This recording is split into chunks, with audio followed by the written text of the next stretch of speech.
Fasting normally we relate to a diet and not eating a certain amount of food or certain type of food. But for me, like the calling for this fasting or the attractiveness of this fasting wasn't just about food, it wasn't just about water or liquid. It was also like the mental detox, the mental cleanse, the mental fast, which I just thought it was good, or I felt it was going to be good for me. Exactly what was about to transpire, I didn't know exactly. Now thinking about it, there was two things that was clear. Number one is like I'm almost like this cosmic wanderer, and one of the title I gave myself is called the human hacking or human hacker, and I do this human hacking experiments, especially like if you truly believe that we are more than a physical being, you start to get introduced to these different people that are doing extraordinary things, whether it's the Wim Hof, like going underwater or in ice for like a long time, like 24 minutes or something, and holding your breath, or walking up the mountains in bare feet, or not bare feet, but in no t-shirt, no shirt, just shorts. It's incredible. And one of the ones that I was attracted to, and it's not the first time I've heard about it, is these people on so-called Breatharian diets. Actually, prior to that, hearing people on water fast that's doing it for a month or a few months, that wowed me as well. But for whatever reason, it never called for me to try it. It just seems like it's a struggle. It's like, even though a lot of them describe their experiences to say that after the first few days or after the first week, they get incredible energy, if not more energy, and they still go to the gym, they still play sports, they do exercise. Like, I just find it fascinating, but never had a calling to do it. Prior to the Bavarian, like this other diets is called urine therapy or something. So similar to water therapy, water fasting, but you drink your own urine because apparently you got a lot of nutrients. So that's kind of grossing most people out. And I didn't feel a calling to do that as well. But that was kind of like the middle stage before I heard about the Breatharian, which is even more extreme, of no food and no drinks. I go, wow. But after hearing from a couple of my two recent podcast guests that they both have done it, and like it's two people I respect a lot, and these are like real human beings, because like on the internet there's a lot of things that wow us, but some of them may be hoax, some of them may be faked. So especially like there's some of the documentary I've seen, some people that have gone without food apparently for years, and then when they had a film crew like follow around them, like they go malnutrition and not able to function properly. So I have doubts over those claims. So, but these people that living on air and hearing the science behind it, that 2/3 of our energy comes from the sun, and the people that's able to sustain it, when they're breathing oxygen, they're breathing the water vapors in the air into them as well. It kind of makes sense.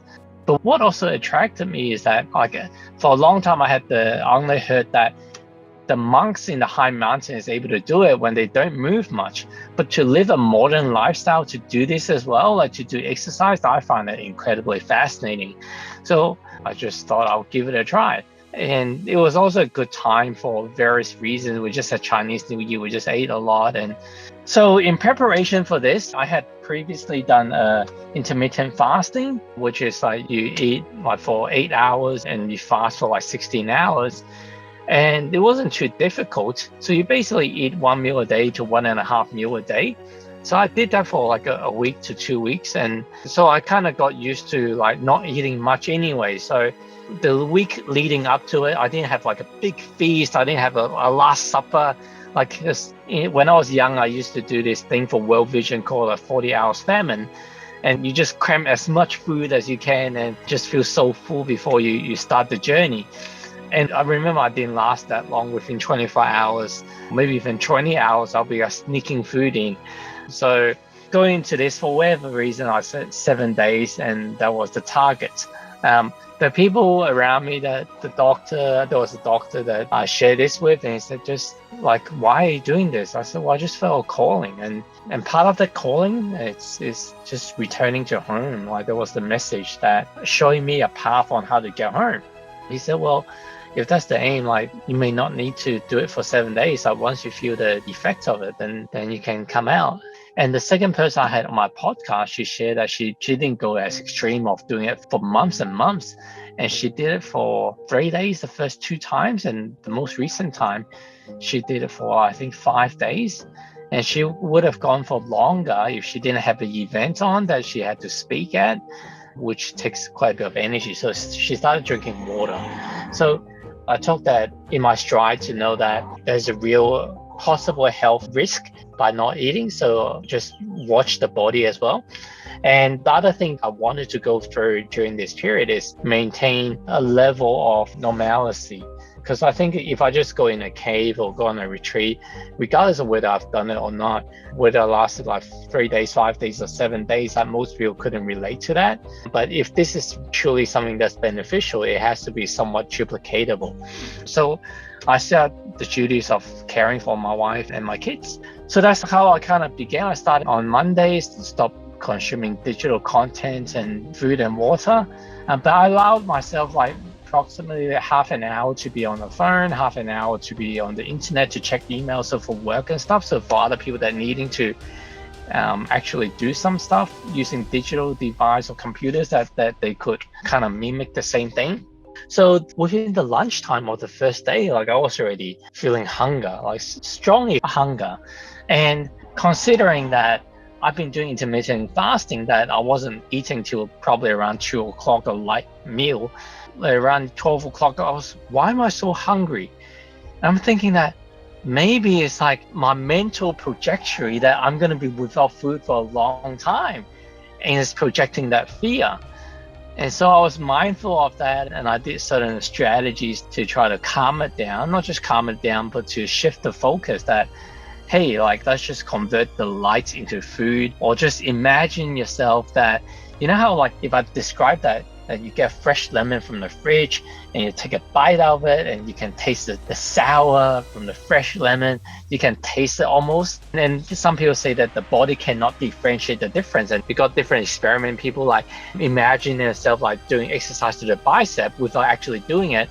After like 4 or 8 weeks or something, the bicep actually grew by 13%. So I actually picturing myself like eating food, and maybe I'm gonna get full from eating the food. Whether that works or not, it helped to shift the focus a bit, but I was just being hungry pretty quickly, and I let my body rested a bit and so on and so forth. But to cut the story short, like, after around midday, I just got less hungry for whatever reason. Like, the whole experiment lasted for like 45 and a half hours, and each midday it tend to be the peak of my hunger for whatever reason. In the afternoon towards the evening, it didn't seem as hungry. Maybe that's how the body clock worked for me, or maybe for humans. On the first day in the evening, I went to mow the lawns. I went to rode my bike to pick up my daughter from her school. So those physical activity may have taken a toll on me, sapping more energy quicker. The second I still dropped my daughter to school, but I felt even riding the bike was kind of getting a bit dangerous, because when I got up, it's like a bit lightheadedness, and I was going to go to the bank and do different activities on the second day, but I couldn't do it. It just felt too difficult. I felt unsafe that I could potentially be driving and I could be losing focus or something. Towards dinner time, I decided to cut it short. But within that 2.5 days, apart from the physical sensation, what I've described of hunger or not hunger, I felt consciousness, and we got this other realm. Whether you go through deep meditation or through psychedelics or through breath work, this altered state of consciousness is like beyond the normal physical reality that you get into, right? So you got the altered states of consciousness. I felt like I was in between the states. Typically, if you go from consciousness to altered state of consciousness, you ride this journey. Or sometimes if you haven't had it, if you're going to have a surgery or something and give you those sleeping gas or morphine or whatever, you start to like You remember what happened, but you start to fade. That's kind of like, I can sense that my body is there, but the body is so numb because it's so weak at the time. I wasn't so focused on the body anymore. And it's almost like whatever that was happening to me or the external world, it doesn't matter as much. When you're fully in the altered state of consciousness, like I would say 99%, what happens in your physical world, it doesn't matter. So when you're conscious, let's just say like 100%. So I was more like 50%. I was more in between. I can feel all the body parts and stuff. Like I'm conscious of it. But at the same time, I don't know what it feels like. And as someone that's really old, like in the 90s, like almost like a retirement age and just sitting in the balcony and watching out, or an infant sitting on a rocking chair or pram or whatever and just staring out. But it kind of felt like that for me. That's probably the best way I would describe it, that my mind wasn't busy racing on what do I need to do next. Because the phone's been off, I've been cleansed I've been fasting from the digital, from the human doing for quite some time. And the weaker I got, no option but to surrender, to just be. But as my body became weaker and weaker, and also the longer I've been without a device, the more that I reset and just be. Whether it's closing my eyes and just felt the presence. Whether I close my eyes, if there's a thought, the thoughts came a lot slower than when I was busy doing things and making things happen and taking care of things. Or I could be opening my eyes. I could be staring into nature. There was a certain appeal to staring into nature, staring into the sky, staring into the plants. But even if I'm staring at inside the house into things, I kind of space out. And it wasn't so much at wherever I'm staring. It's a very broad view of life. It's almost like you become the observer, just observing life. And time, it just seems to collapse in the sense that, like, dude, like 2 hours pass. No, at times even 2 minutes seems like a long time when you're hungry. But time collapsed in a way that it wasn't so much like, where am I going? When is this going to happen? There's only the present. There was no past, there was no future. It was just present. And so that was one of the big gifts I got from that. And I still took a bit of that coming out of the fast. Another thing that I got from that is when I was hungry, I just connected to some of the things that I had experienced in my life. Like the one that came to mind now, recently I read a book called The Happiest Man on Earth. It's about this person called A.D. Jaku that went through the Second World War. Being Jewish, he was put in a concentration camp. And the horrific things they had to go through is just incredible. On top of that, they just get one meal a day. And that one meal is like a bite of bread. Not even a full loaf of bread. I don't know, maybe smaller than a fist size of bread. And they don't have a lot. And they still have to not just eat that and survive, but they have to go and work hard labor during the daytime. So I just thought, wow, these people that has come before us, like some of the pains they have endured to get to where they are is incredible. But as we often talk about on this show, is that unless you have experienced darkness, you don't truly experience what light really is. And so the book title beautifully said, The Happiest Man on Earth. If he didn't have to go through the dark times, would he appreciate life so much and declare himself as the happiest man on earth? I think going through the dark times helped him to appreciate the little things in life so much more. And even when I was on my awakening journey, for a large part, like I learned that when in the monastery that you should just eat slowly. From a health perspective, you should eat slowly. But I'm still like scoffing down my food. I enjoy food, but not that much to, let's just taste this. Like, if it tastes good, let's just get down faster. I just really enjoy it. Until the point that, I'm so full. And now I may eat a bit more. And I'm so bloated now.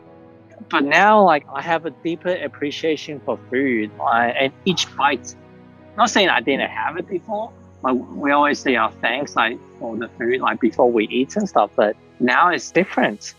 It's like a source of nourishment. And having the without, it definitely gave the contrast with. Whereas without a little food, you're a little bit hungry. like you haven't really starved.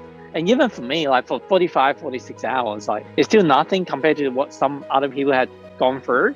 I know that if I wanted to, I could have gone on for longer from a pure time standpoint. My wife is saying, it's only like 45 hours, not even like 2 days. At least do it 2 days or 3 days. But I guess the journey I was on, it wasn't so much of, even though I told quite a few people I wanted to do this for 7 days. These days, it's easier for me to collapse my ego. It's no longer about, hey, if I said it, how would I look if I didn't go through with whatever the amount of hours? My own journey is more than anything. At times, I was thinking of, hey, let me like record each day, like from day one, and describing the journeys, like so we could have a live recollection. Because I don't know, after like 3 or 4 days, I might not be clear on how the first day is. But again, the calling inside to say like, Gary, relax. As I was feeling quite fatigued as well, like relax. Don't worry, everything will work out. And towards the end, like there was numerous signs of things that was showing me that, Gary, like you don't need to go through this anymore. Like, yeah, including the one of my podcast guests, like Dr. Lieberman, that shared his story with me. He said that you don't need to go to the extreme because you're already whole. Something to that extent. So that's kind of the big takeaway for me in this whole experience, is that having the extreme like allowed me to appreciate the other side a lot more. And in this case, it was food and water. So that was pretty much